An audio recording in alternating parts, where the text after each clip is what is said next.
سقوه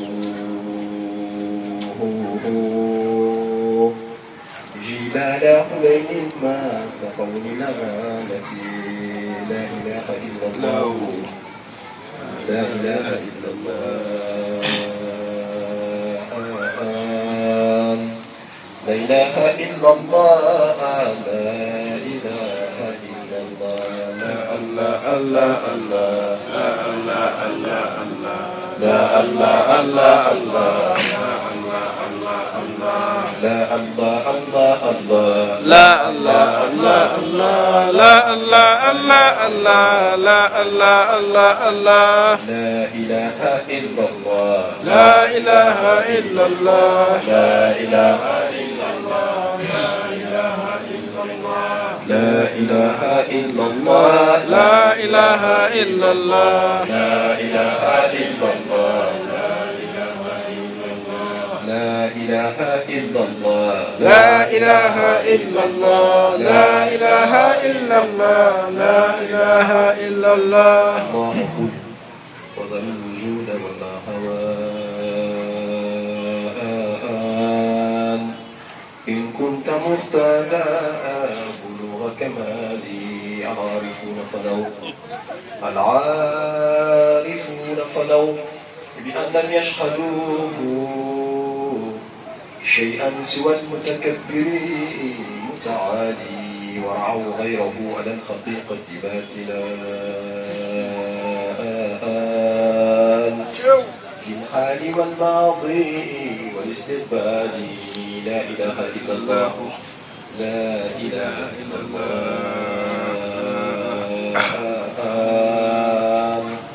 لا إله إلا الله لا إله إلا الله لا إله إلا الله لا إله إلا الله لا إله إلا الله لا إله إلا الله سيدنا محمد رسول الله عليه الصلاة والسلام بارك الله الحمد لله لا إله إلا الله الله لا إله إلا الله لا إله إلا الله الله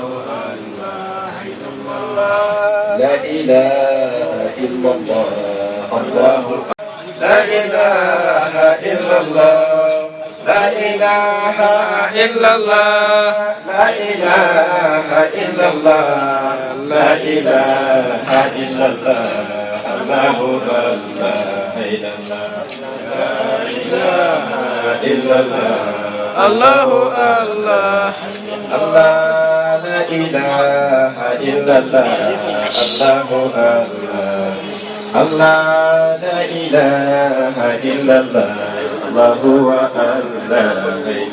الله يا ربنا صل على خير الأنام على السماوات الأولى بإذن ربي إلهي الله لا إله إلا الله الله الله يا منعم بتربي راغب أنت أدبي وزيغ وتجنبي اهدي مجيد الكتب الله لا إله إلا الله الله الله هني به كوثر ورا ثم الإدات فالورا فرحم من به نرى كل المنى والمطرب الله لا إله إلا الله الله أنا القاسم والمعروف في كرام مادو كرام مادا ماما مادو يوانو مادا كرام مادو كرام مادا أما مادو يوان ألودو تتغرفوا أتتغرفوا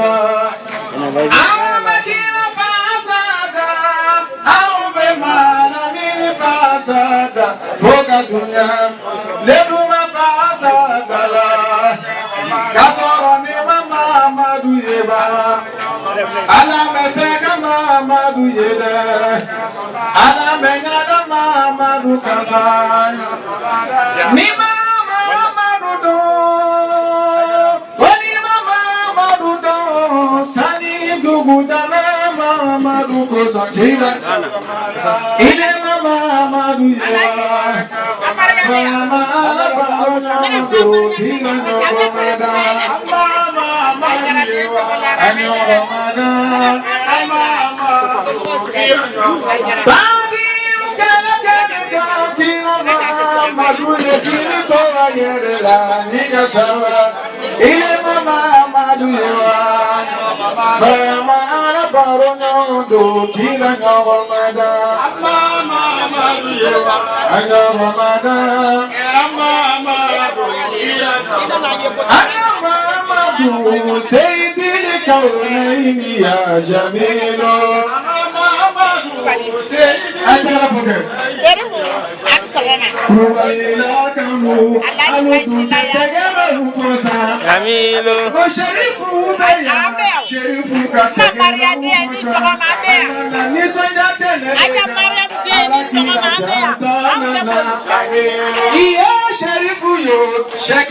Sherifu Beya, Umaru Sherifu Beya, Alakira Kanu Bagabeya, Fama Ala Kanu Bagabeya, Muhammadu Kulibali File, Nanabe Mamadu Fe, Jamabeki Bogoro Tata, Ananakira Bafasabela, Nanabe Mamadu Fe, Ayenani Kira Jasayesa, Iya Sherifu Yo, Kulechila Kanya Sabadema, Nedunyume Surakata Bela, Surakata Puni Maligida, Nedumbola Sherifu Dela, Alakira Madenyu Madela, Haidara Sherifu Dela, Ile Nyate Ile Mochelawa, Alekela Nyoye Baligeye, Akela Bono Wanda Hideye, Akela Kira Follow Deye, Alekela Kira Labandeye, Fatima Tawolo Fadedo, Alakira Kanubaga Dedo,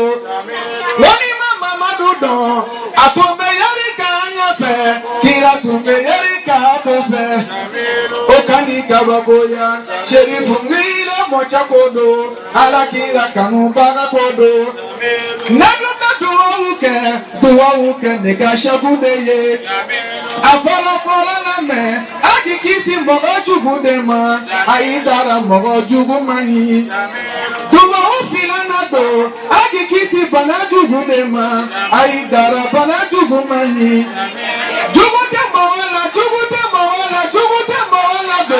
Jugutanye Banaju Gudeye, Asabana Alame, Akikisi Pananda Yadema, Aidara Pananda Yamani, Walai Pananda Yamani, Nikela Pananda Ye, Alidunte Musonu Masoro, Nikela Pananda Imekuma wala denunfe Orutika kuma kaunjate Sabubola pananda nyadela Ananina alame Akikisi yebokele dema Aidara yebokele mani Maga Yahudi Yahudo Aleni Madina Yahudiya Olubana kira mamadula Sabubola yebokele dela Alame Akikisi labanjugu yama Aidara labanjugu mani Whatever Mamadu Fe Jamabeka Tegere Ufosa Barika Tigi Ala Uyo Barika Do Nafisatula Nafisatu Haidarala Kulibali Sheri Bobola Alakira Kano Bagala Masami Yela Rushi Korota Dinga Nafisatuma Madamu Kulibalila Alakira Kano Bagama Silamaya Deme Bagama Izimulai Wali Yulai Taki Yulai Kano Bagama Masami Yama Madu Korota Di Sheka Minuma Umaru Korochedo Alakira Kano Bagano Yabani ni Jama Kurupe Jama Beka Tegele Ufo Nafisatu Haidaraye Nafisatu Sherifu Ye Madamu Kulibalido Ayatara Korota Kakira Katarapo Korota Kuke Sana Yeleye Kulibala Kaunya Darapo Kanabinde Atagui. Il y en a qui pensent que des gens sont venus après le prophète Mohammed sallallahu alayhi wa sallam Ils ont créé une nouvelle chose et ils en ont fait un ajout à notre religion. Et ça, on l'appelle en islam al-bid'a, une innovation, une hérésie. La tariqa Tijaniya est éloignée. Alors, qu'est-ce que c'est que la tariqa Tijaniya? Il y a un hadith qui est considéré comme la mère de tous les hadiths, tel que la Fatiha est considérée comme la mère des surahs. Cet hadith-là, on l'appelle hadith Jibril. Dans ce hadith, Sayyidina Omar bin Khattab dit, pendant que nous étions assis avec le prophète Mohammed sallallahu alayhi wa sallam, il y a un monsieur qui a fait apparition. Ses cheveux étaient d'une noirceur remarquable. Il n'y avait pas de traces de voyage sur lui. Et personne ne le connaissait parmi nous. Il vient et il s'assoit au côté du prophète Mohammed sallallahu alayhi wa sallam. Il joint ses genoux à ceux du prophète Mohammed comme un disciple s'assoit à côté de son maître. Et il pose ses questions. Il dit, ô messager d'Allah, dis-moi, l'islam c'est quoi? Qu'est-ce que c'est que l'islam? Dis-moi Mohammed, l'iman, qu'est-ce que c'est? L'iman c'est la foi. Dis-moi Mohammed, l'ihsan, qu'est-ce que c'est? L'ihsan c'est la maîtrise de l'adoration. Bien faire l'adoration. Et en cela, il était en train de montrer que l'islam, ce n'est pas forcément la foi. La foi, ce n'est pas forcément la maîtrise de l'adoration. Parce que si c'était la même chose, il n'aurait pas eu besoin de poser 3 questions. L'islam, qu'est-ce que c'est, Mohammed? Le prophète Mohammed lui dit, l'islam, c'est la double attestation de foi. Croire qu'il y a d'autres divinités en dehors d'Allah et croire que le prophète Mohammed sallallahu alayhi wa sallam est le messager d'Allah. Ce n'est pas l'enfant d'Allah, c'est le messager d'Allah et son serviteur. Et accomplir les 5 prières quotidiennes. Payer la zakat si on est riche et faire jeûner 30 jours du mois de Ramadan pour purifier son âme et faire le pèlerinage si on a le moyen de faire le pèlerinage. Celui qui fait ça, la personne est un musulman. Mais on aurait pensé que celui qui fait tout ça, la personne a la foi. Si c'était ainsi, il n'aurait plus posé de questions. Il dit, mais Mohamed, dis-moi, mais la foi même c'est quoi? Le prophète lui dit, la foi, et il lui cite les 6 piliers de la foi. C'est croire en Dieu, en son messager, aux anges, aux livres révélés, croire au jour de la résurrection et croire au destin.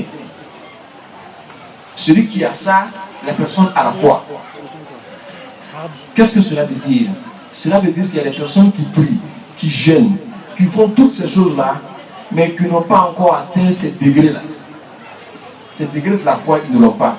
Regardez simplement, celui qui pense qu'il aura un jour de la résurrection, la personne doit se préparer par conséquence. Et la personne doit éviter tout ce que tu interdis. Mais quand nous regardons le comportement des hommes aujourd'hui, nous avons l'impression qu'ils ne croient pas en ce jour-là.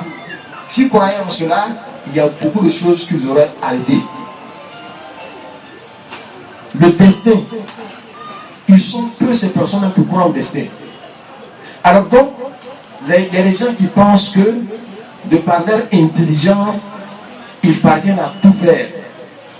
Et qu'il n'y a pas une force au-dessus d'eux qui gère leur vie. Ces personnes-là ont oublié Dieu dans leur calcul. Ces personnes n'ont pas atteint ce degré de foi. Bref, j'en passe. Donc pour dire quoi, ce n'est pas tous ceux qui prient, tous ceux qui jeûnent, tous ceux qui vont à la Mecque qui ont la foi. Mais la 3e dimension, c'est celle-là qui nous intéresse surtout. Quand on lui pose la question de savoir, mais dis-moi Mohammed, qu'est-ce que c'est que l'ihsan, la maîtrise de l'adoration? On peut adorer Dieu, on est musulman, sans pour autant maîtriser l'adoration. On peut adorer Dieu alors qu'on a la foi, sans pour autant maîtriser l'adoration. Mais dis-moi donc, qu'est-ce que c'est que la maîtrise de l'adoration? Le prophète lui dit, Anta abudallaha ka'annaka tarahu. Wa illam takun tarahu fa innahu yaraka. Il dit, c'est adorer Dieu comme si tu le voyais. Et si toi tu ne le vois pas, sache que lui, Dieu te voit. En là, il nous donne 2 grandes dimensions. Adorer Dieu comme si tu le voyais, en arabe on appelle ça al-mushahada. C'est voir Dieu. Mais comment voir Dieu? C'est un sentiment spirituel qui fait que tu as l'impression de voir Dieu dans tout ce que tu fais. Dites-moi, est-ce que tous ceux qui brillent, tous ceux qui viennent là, ils adorent Dieu dans cette dimension? C'est évident que c'est non. Maintenant, si tu ne peux pas adorer Dieu dans cette dimension, alors adore Dieu dans la plus petite dimension, à côté de cette dimension. C'est adorer Dieu tout en sachant que Dieu te voit partout. Dieu est aux aguets. Et ce n'est pas tout le monde qui pense que Dieu le voit. Dieu dit dans un hadith ici, il dit, oh mes serviteurs, si vous pensez que je ne vous vois pas, cela émane de votre petitesse de foi. Mais si vous pensez que moi Dieu je vous vois, alors pourquoi avez-vous minimisé mon regard? Quand tu vas pécher, sachant que Dieu te voit, et tu pêches cependant, c'est que tu minimises le regard de Dieu. Ce n'est pas tout le monde qui est dans cette dimension d'adorer Dieu avec la clairvoyance de voir Dieu, ou bien d'adorer Dieu tout en sachant que Dieu te voit. Il y a un monsieur qui est allé voir un grand saint après avoir péché. Il dit à ce saint-là, moi j'ai péché, mais ce que je voudrais savoir, est-ce que Dieu me pardonnera? Le saint lui dit, si tu te repens, Dieu te pardonnera. Mieux que ça, il va échanger tes péchés en mérite. Le monsieur est content, il dit donc je pourrais bénéficier du paradis. Il dit mais bien sûr, il te donnera même le paradis. Alors quand le monsieur est sorti, il allait vers la sortie de la mosquée pour partir. Du coup, il se retourne. Mais le visage avait changé. Il vient voir le saint homme. Il dit, dis-moi, quand j'étais en train de pécher, est-ce que Dieu me regardait? Mais le saint homme dit, mais bien sûr, Dieu voit tout. Il te regardait. Il dit, donc il me regardait quand je péchais. Il dit, wallahi, même s'il me pardonne, mon âme était vilain. Même si Dieu me pardonne, la honte de savoir que Dieu me regardait quand je péchais là, cette honte ne me punira jamais du monde. Et c'est dans ce temps qu'il est mort en même temps. Regardez un peu ce monsieur-là, entre le départ de chez le saint jusqu'à la porte de la mosquée, il a déjà été pénétré de la dimension de ressentir que Dieu le regarde. Alors, qu'est-ce que c'est que la Tariqa Tijaniya? La Tariqa Tijaniya, ça émane de cette dernière dimension-là. Adorer Dieu jusqu'à atteindre cette dimension où on ressent Dieu partout, sinon on voit Dieu partout. Et certainement, cela n'est possible que si Dieu existe dans notre cœur. Et Dieu n'existera dans notre cœur que lorsque nous allons invoquer Allah. Dieu dit dans le Coran, Allah bi zikrillahi tatma'innul qulub. Il dit certes, c'est avec l'invocation de Dieu que le cœur retrouve la quiétude. Un cœur en parfaite quiétude est un cœur qui a été pénétré d'Allah subhanahu wa ta'ala. La Tariqa Tijaniya, pour pouvoir nous permettre d'atteindre cette dimension-là, à lier le lien avec Dieu par des recommandations du prophète Mohammed, en faisant d'abord Astaghfirullah. Qui peut nous dire que Astaghfirullah ne fait pas partie de l'islam? Le prophète dans le Coran, que وَقُلْتُ اسْتَغْفِرُوا رَبَّكُمْ إِنَّهُ كَانَ غَفَّارًا يُرْسِلِ السَّمَاءَ عَلَيْكُمْ مِدْرَارًا وَيُمْدِدْكُمْ بِأَمْوَالٍ وَبَنِينَ وَيَجْعَلْ لَكُمْ جَنَّاتٍ وَيَجْعَلْ لَكُمْ أَنْهَارًا. Dieu lui-même dit dans le Coran, à Noé, dit à travers demandez le pardon de Dieu, car votre Seigneur est un Seigneur de pardon. Dieu nous a créés pécheurs. Il ne nous a pas créés pécheurs pour rien. Il nous a créés pécheurs après que lui-même s'est proclamé Dieu du pardon. Le prophète sallallahu alayhi wa sallam a dit dans un autre hadith, il dit, vous les humains, si vous ne péchez pas et demandez pardon à Dieu, Dieu va vous anéantir et il va créer une autre espèce qui pêche et qui demande pardon à Dieu. Mais entre nous, si Dieu s'est proclamé le Dieu du pardon et puis personne ne pêche, à quoi ce nom aura servi? Moi je dis que je suis le pardonneur et cependant personne ne pêche pour que je pardonne. Cette qualité-là aura servi à quoi? Cette qualité aura servi à rien. Donc comme il s'est proclamé le Dieu de pardon, il a créé en nous le péché. Voyez-vous, l'ange, il n'a pas la dimension de demander pardon parce qu'il ne pêche pas. Et la demande de pardon est un style d'adoration qui est propre à l'être humain. Et cela n'est possible que lorsqu'il y a péché. C'est en même temps quelque chose qui nous disqualifie, mais quelque chose qui nous grandit. Il n'y a pas ce être-là qui ne pêche pas, en dehors des messagers.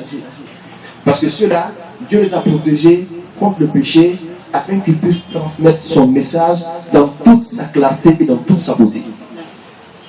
Alors donc, le disciple de la Tariqa Tijaniya, chaque matin, quand il se lève, après avoir fini de faire sa prière du l'aube, il s'assoit et il demande pardon à Dieu en disant « Astaghfirullah, Dieu pardonne-moi mes péchés. Astaghfirullah 100 fois. Dites-moi, est-ce que ce n'est pas partie intégrante de cette religion, dire Astaghfirullah ?»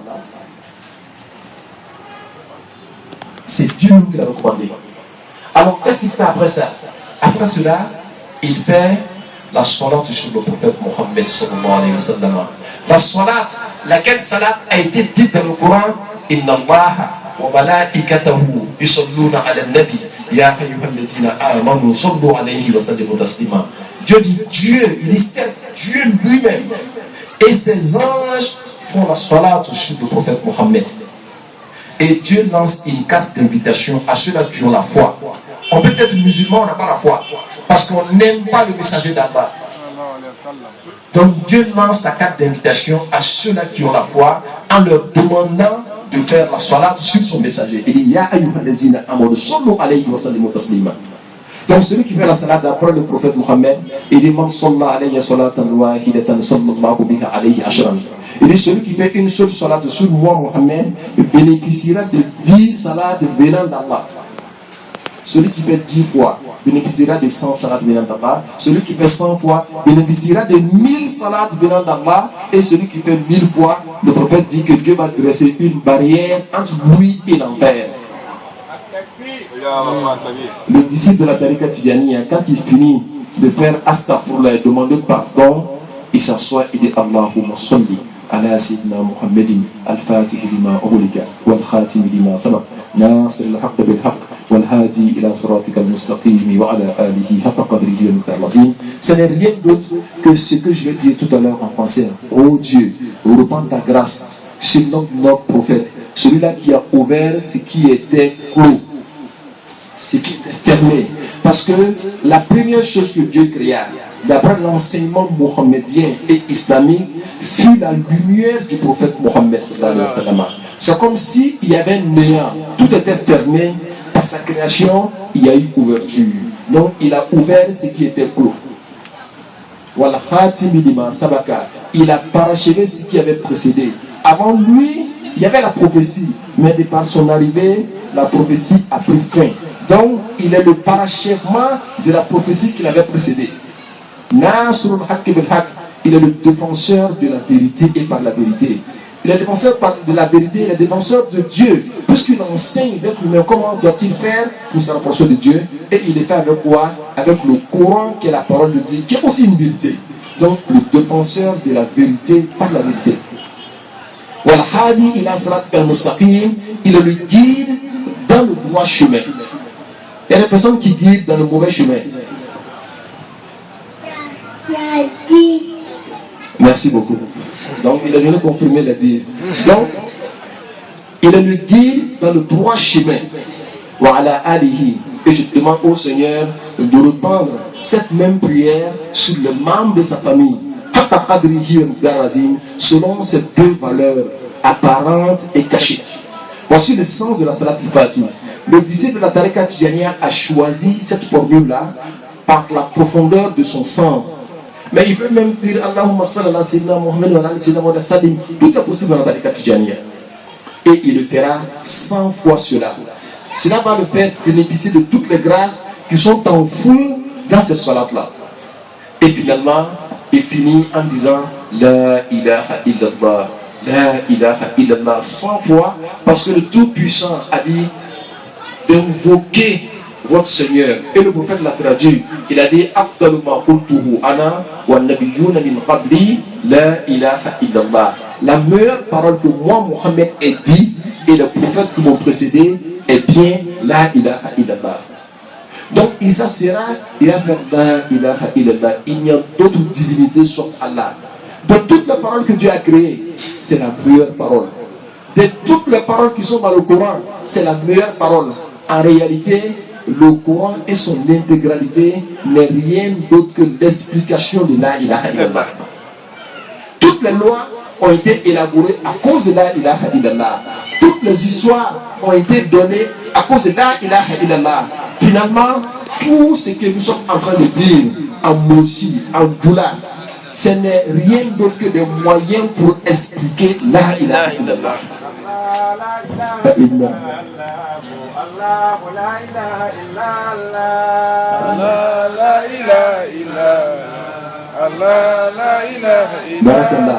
Le prophète ajoute quelque chose. Il dit qu'il y a des personnes parmi les hommes, quand ils se réveillent le matin, ils se réveillent en disant La ilaha illallah. Quand ils dorment le soir, ils dorment en disant La ilaha illallah. Quand ces personnes meurent, dans la philosophie islamique, quand on meurt, on va dans le monde intermédiaire qu'on appelle Alamul Barzakh, c'est le monde intermédiaire, dans la tombe, la vie tombale. Dès l'instant que nous sommes enterrés, il y a deux grands anges qui viennent nous poser des questions qu'on appelle Munkar wa Nakir. Quand il vient, il te réveille et il te pose la question: qui est ton Seigneur? Qui est ton messager? Si tu parviens à répondre correctement aux questions, on t'ouvre une fenêtre du paradis et tu jouis les bienfaits du paradis jusqu'au jour de la résurrection. Dans les cas contraires, on t'ouvre une fenêtre de l'enfer et tu commences à pourrir de l'enfer avant le jour de la résurrection. Mais ce jour-là, ceux qui ont l'habitude de se réveiller en disant La ilaha illallah, le prophète dit quand l'un d'entre eux meurt et qu'on le met dans sa tombe, quand les anges viennent le réveiller, il se réveille pensant qu'il est dans le monde. Et il se réveille en disant La ilaha illallah. Dès qu'il est dit net, les anges l'ont dit, ce n'est plus, on n'a plus besoin de te poser quoi que ce soit comme question. Alors, dors dans un jardin parmi les jardins du paradis. Et il se retourne automatiquement. Regardez, comme je suis assis ici là, même le refrain de nos chansons, c'est La ilaha illallah. Parce que l'être humain doit s'habituer à la bonne parole. On a vu des gens, quand ils meurent, on leur dit, dites La ilaha illallah, c'est ce qu'ils disent. Ils disent 1 million plus 1 million, ça fait 2 millions. Il a passé toute sa vie à faire le commerce, à faire le calcul seulement. La mort est arrivée, tu lui dis, tiens, là, il est go, 1 million, 2 millions, ça fait 3 millions. Jusqu'à ce qu'il meurt dans cette situation-là. Il ne connaît pas Dieu, il ne connaît que les bienfaits de Dieu. Les bienfaits finissent un jour, les dons finissent un jour, mais le donateur, lui, il demeure. Et le donateur, c'est Allah subhanahu wa ta'ala. Et la seule parole qui le représente, ici-bas et dans l'au-delà, c'est bien La ilaha illallah. Il n'y a d'autres divinités en dehors d'Allah. C'est ce que le disciple de la Tariqa Tijaniya fait 100 fois par jour. Voici tout ce qui est la Tariqa Tijaniya. Faire Astaghfirullah 100 fois. Faire La ilaha illallah 100 fois. Faire la salat 100 fois. Mais dites-moi, qui peut dire que ça là ne fait pas partie de l'islam? Est-ce que c'est clair que c'est l'islam? Maintenant, l'objectif de la Tariqa Tijaniya, vous savez, dans la religion tout entière, il n'y a qu'un seul objectif. C'est comment faire pour atteindre Dieu. L'islam dans sa généralité, l'islam dans sa foi, l'islam dans sa maîtrise d'adoration, c'est comment faire pour atteindre Dieu. Pourquoi pour atteindre Dieu? Parce que tous les dons que Dieu vous donne, comparés aux dons même que Dieu est, c'est comme si les dons-là n'existaient pas. Le prophète dit, pendant que les gens seront au paradis, Dieu va leur poser la question de savoir, voulez-vous un autre plaisir qui soit plus grand que celui du paradis? Ils diront à Dieu, mais Dieu, y a-t-il quelque chose de plus paisible que le paradis? Dieu leur dira, mais bien sûr. Dieu dira, regardez ma face. La joie et le bonheur de regarder la face de Dieu fera qu'ils mourront tous. Et quand Dieu va les réveiller, ils diront à Allah, ô Seigneur, nous ne savions pas qu'il y avait quelque chose de plus intéressant, plus doux que le paradis. Car voir Dieu là, c'est le summum même du bonheur. Dieu a créé le paradis. C'est une créature de Dieu, comme toi. N'est-ce pas? Quelle que soit la grandeur du paradis, c'est une créature de Dieu comme moi. Moi, je ne me vois pas adorer le Créateur pour la créature. Même si cette créature s'appelle le paradis. Pour moi, c'est une créature. J'adore le Créateur pour lui-même. Parce qu'il ne m'a pas dit, adorez-moi pour le paradis. Il m'a dit, si vous m'adorez, je vous donne en récompense le paradis. C'est différent. L'objectif de la création, Dieu a créé l'être humain pour l'honorer. Et il n'y a pas plus grand honneur que lui-même. Donc le disciple de la Tariqa Tijaniya se veut sincère. Et la sincérité veut dire adorer Dieu pour Dieu lui-même. La récompense, c'est lui qui gère. Ce qu'il veut faire de la récompense, qu'il fasse de cela. Même s'il me met à l'envers, moi j'ai le devoir de l'adorer. C'est de cette sincérité qu'il s'agit. Créer en nous la sincérité. Je prends un exemple simple. Quelqu'un vient vous voir, vous lui donnez 2000 francs, il s'en va. Il revient après-demain, vous lui donnez 5000 francs, il s'en va. Il revient troisième fois, vous ne lui donnez rien, et quand il est parti, il n'est plus revenu. Qu'est-ce que vous allez lui dire? L'homme ne venait pas à cause de moi. Il venait pour les miens que je lui donnais, n'est-ce pas? Dieu aussi, c'est comme ça qu'il a fait avec nous. Il dit, voici le paradis. Si vous m'adorez, je vous donne ça. Il nous a pas dit, adorez-moi pour le paradis. Beaucoup de personnes n'ont pas compris ce jeu. Et à cause de ça, ils ont failli à la sincérité avec Allah subhanahu wa ta'ala. La sincérité veut dire écarter toute forme d'intérêt dans ta relation avec Dieu. Et même le paradis est un intérêt qu'il faut écarter. Il ne faut voir que Dieu seulement. Comme je l'ai dit, le don finit, mais le donateur ne finit pas. Et le donateur, c'est Allah subhanahu wa ta'ala. Pour finir, je prends un exemple. La Tariqa Tijaniya, c'est la prise en charge de toutes les valeurs spirituelles qui sont enfouies dans la prière. Deux hommes viennent prier. L'un a mémorisé tout le Coran. Il a mémorisé tous les hadiths. Il a mémorisé toute la jurisprudence islamique. Il est venu prier et il a bien prié. Mais à la fin de sa prière, on constate qu'il a prié, mais il n'a pas prié pour Dieu. Il a prié pour qu'on voit qu'il sait prier. Dites-moi, est-ce que cette personne-là a un mérite dans sa prière? Non. N'a pas de mérite. Parce qu'il n'a pas prié pour Dieu. Mais pourtant, il a mémorisé le Coran. Donc le Coran n'a pas servi ici. Il a mémorisé les hadiths, ça n'a pas servi. Il a mémorisé la jurisprudence, ça n'a pas servi. Donc ce n'est pas ça qu'est l'islam. Qu'est-ce que c'est que l'islam? C'est ça son état de cœur vis-à-vis de Dieu. Et comme son état de cœur là a failli, automatiquement son Coran, ses hadiths, sa manière de prier, tout ça n'a plus servi. La Tariqa Tijaniya vous aide à atteindre cette dimension de sincérité avec Dieu. Et par cette dimension, même si c'est un seul petit acte qu'on pose, ça sera comptabilisé auprès de Dieu comme étant une adoration. C'est apprendre à être sincère avec Dieu. C'est apprendre à être amoureux de Dieu. C'est apprendre à connaître Dieu. Et ça émane de la troisième dimension qui est la maîtrise de l'adoration. Mais c'est bien évident que ceux-là qui sont au premier niveau de l'islam seulement disent que ce qui est là-bas n'est pas vrai. C'est comme l'enfant qui est au CP1 et il contredit ce qui se passe à l'université. Mais laisse-le avec le temps. Quand il va atteindre la dimension des universitaires, il comprendra que 1 plus 1 n'est pas forcément 2. Donc l'islam a les étapes.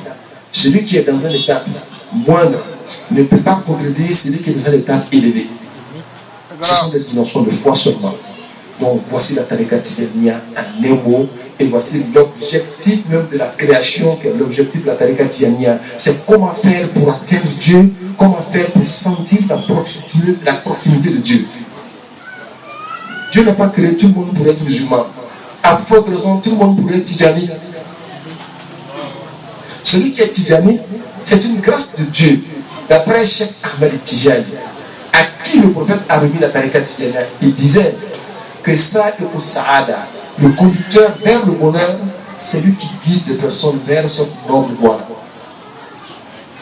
Et aussi, c'est lui qui en entoure d'autres.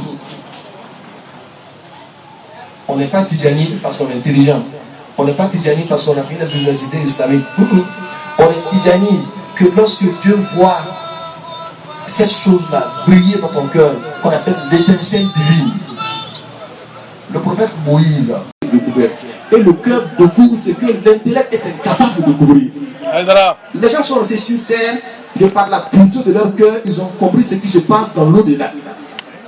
Quel intellectuel peut me dire ça?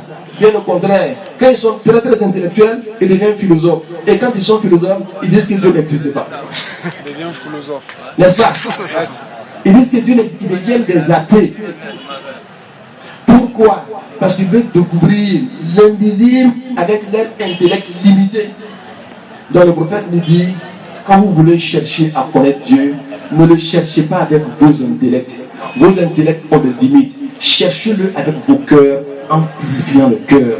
La tariqa tijaniya te permet de purifier ton cœur pour que tu puisses atteindre les dimensions que ton intellect est incapable d'atteindre. Alors donc, Koulibaly, on vous invite à être des tijanites. Voilà, à la kandé. Barakallah. Oh.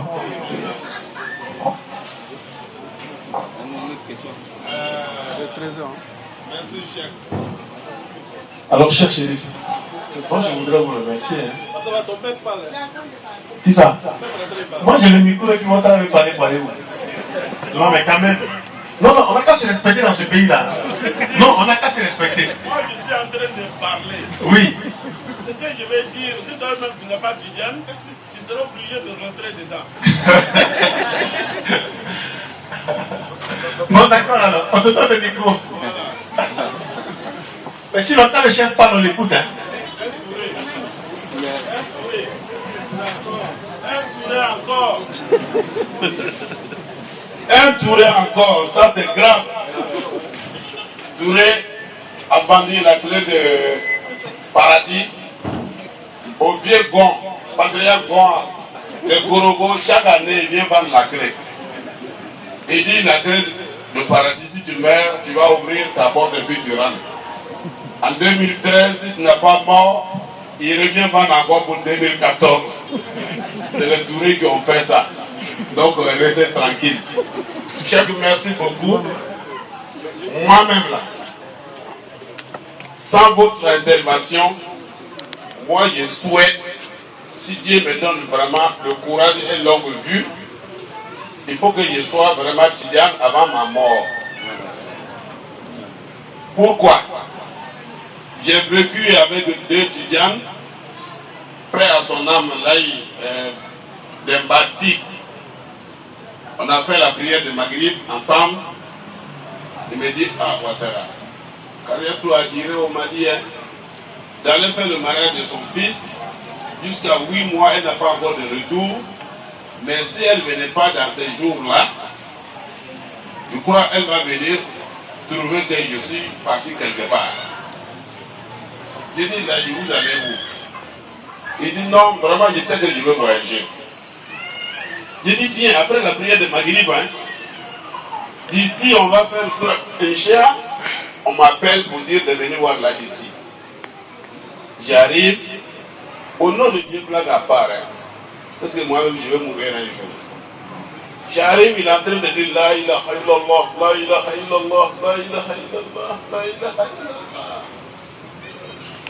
Il le réveille, il est parti. Voilà. Mais si vous voyez, moi j'ai travaillé à l'hôpital. Si vous voyez certains mourir à votre présence, vous n'allez pas avoir peur de Dieu, mais vous aurez peur de la mort. Donc ce que j'ai vu pour l'Aïd de Massi là, vraiment ça m'a donné un peu plus de courage. Mon fils, je lui ai dit la fois passée. Il a dit c'est quelle bête qu'il a piqué et puis il est devenu Tidjane. Je lui ai dit non. Le jour de ton mariage, j'ai eu à te le dire, moi-même c'est mon souhait. Inch'Allah. Donc voilà, je souhaite aussi que ce bonheur-là nous frappe tous. Puisque tu te réveilles, tu dis la ilaha illallah. Et tu vas te réveiller dans la tombe aussi, dis la ilaha illallah. Et tu dis ça là, les anges vont partir. Donc vraiment, il faut qu'on trouve des témoins avant de partir. Mais c'est Touré, Dieu n'est fini. Voilà, faut dire ce que tu dis là maintenant. Vous savez, ce qui est intéressant, c'est que M. Ouattara vient de faire une grande révélation. Les Tourés ont beaucoup de clés du paradis. Alhamdulillah. Merci en tout cas pour l'information que vous venez de donner aux gens. Alhamdulillah. Alors, oui. D'accord. Alors, il y a quelqu'un qui a posé une question, la question de savoir quelle est... Dire que quelle que soit la grandeur du péché, le pardon de Dieu est encore plus grand. Et que Dieu nous a créés pécheurs de nature, mais Dieu n'aime pas le péché, c'est différent. Dieu ne nous dit pas allez-y pécher, mais il a mis des ressorts en nous qui feront qu'un jour on va faillir. Et en même temps, il nous donne une porte de retour en demandant pardon. Le blâme, ce n'est pas le péché. Le blâme, c'est refuser de demander pardon. Qui que tu sois, tu pécheras un jour. Mais quand tu pêches, qu'est-ce que tu fais? Dieu te donne la manière qu'il faut faire. Il te dit que viens vers moi, je te pardonnerai. Donc le disciple de la Tariqa Tidjaniya ne s'abandonne pas au péché. Mais en même temps, il a une solution. Quand il y a le péché, il sait comment faire pour effacer son péché.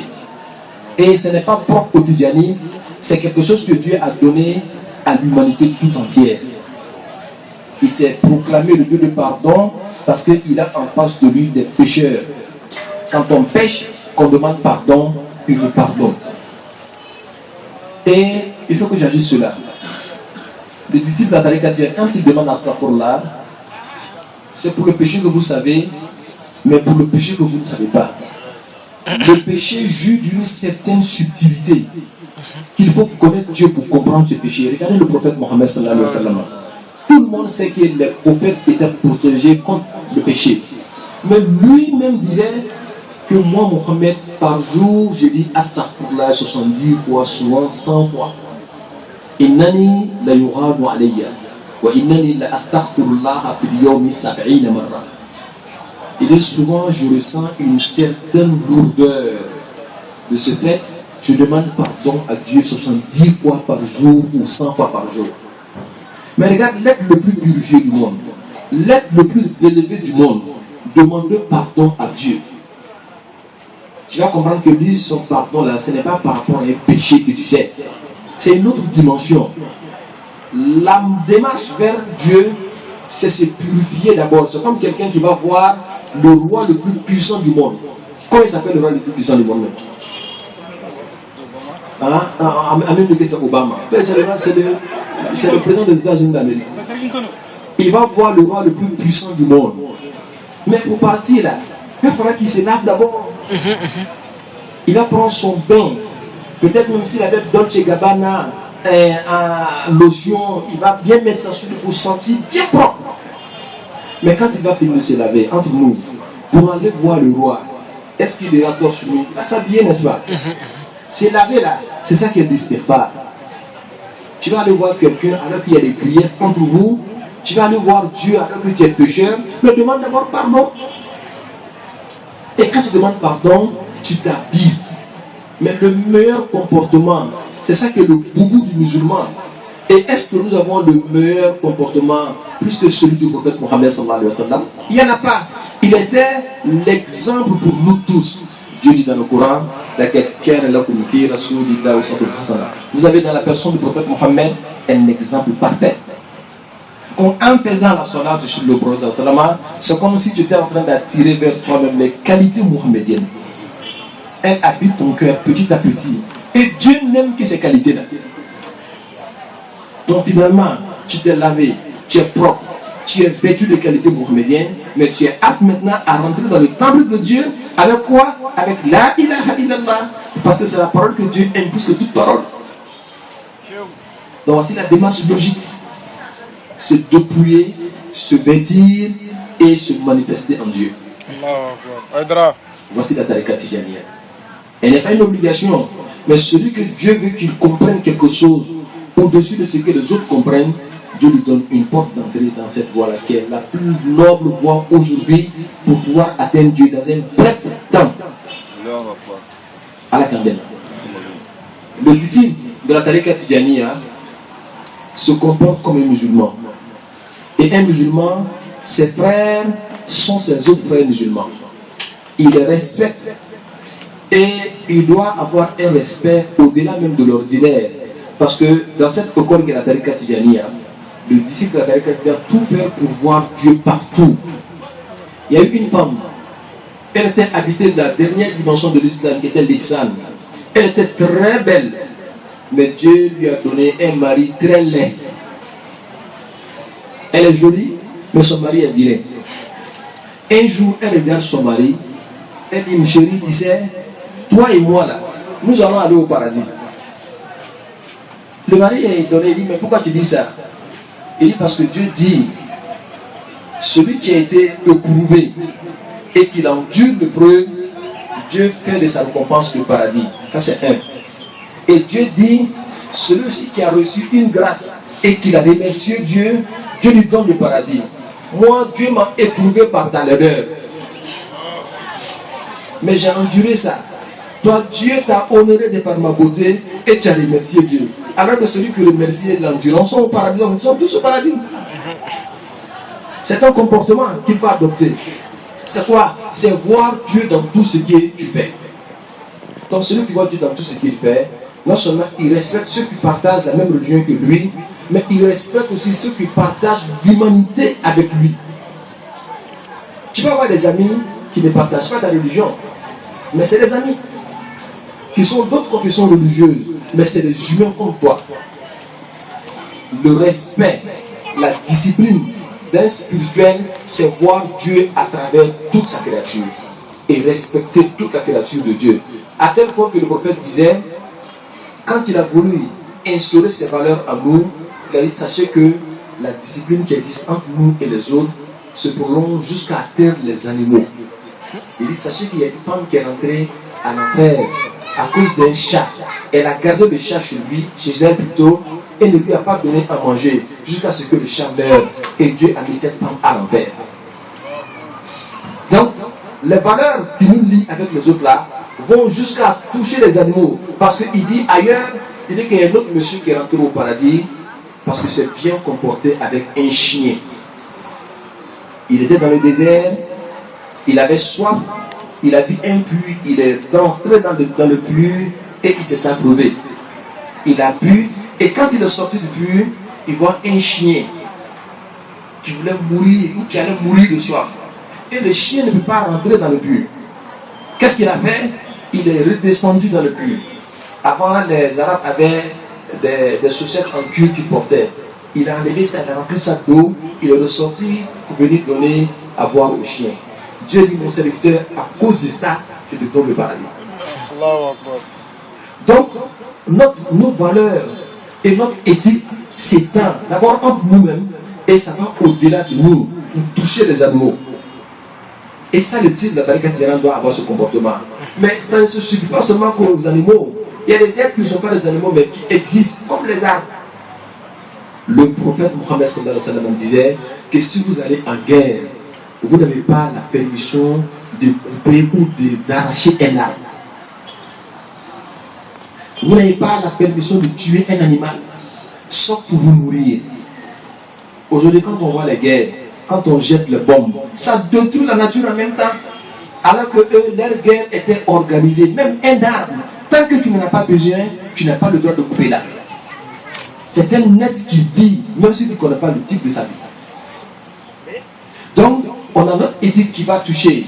Et ceux qui ne sont pas de la même religion que nous, et ceux-là qui ne sont pas même de la même espèce que nous, des animaux, et même toucher même les arbres.